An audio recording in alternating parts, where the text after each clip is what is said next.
tucked away down a narrow country lane sits the beautiful beach and village of North Hallsands.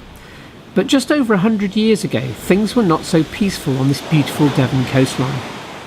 Storms raged and the village and the livelihoods of its occupants were needlessly washed away. In the 1890s, the Keyham docks near Plymouth needed to be expanded, and permission was given to Sir John Jackson, who devised the scheme, to have the shingle dredged from the area near the village. No one was to know what a devastating effect this would have on the village and its inhabitants. The offshore shingle had protected the village from the power of the heavy seas, and it was believed that it would, over time, be naturally replaced. It soon became apparent that this was not the case, and the village began to collapse into the sea. The authorities did little to help, and on the night of the 26th of January 1917, the final blow hit the village. A storm combined with high tides destroyed most of the houses still standing, taking with it the livelihoods of men and women who lived there.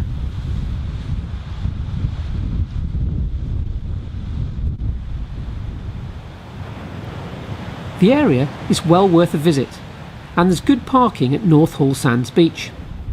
Evidence is all around of what the sea is doing to this coastline, with a number of occupied buildings perilously close to the edge of the cliffs.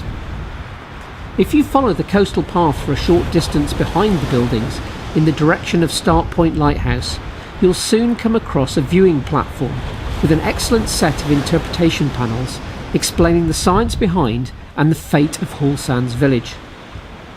Ahead of you, you'll see one building still clinging on, accessible only by a series of ladders reaching down to it.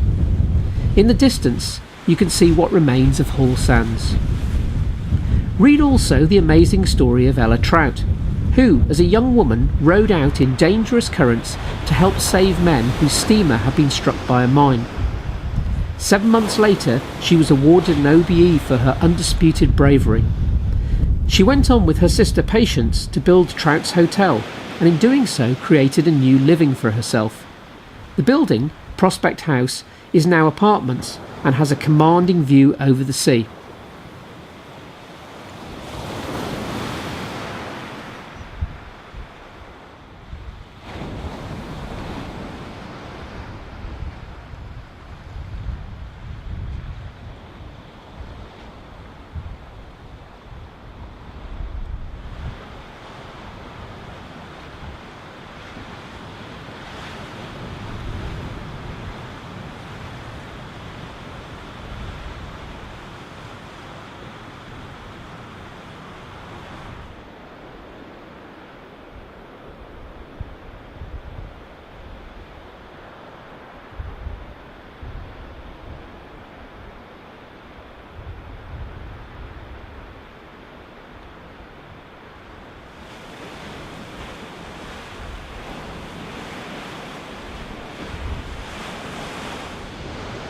The story of Hallsands is a sad one, and best summarised by the phrase in the Western Daily Mercury on the 29th of January 1917, Hallsands ceased to be.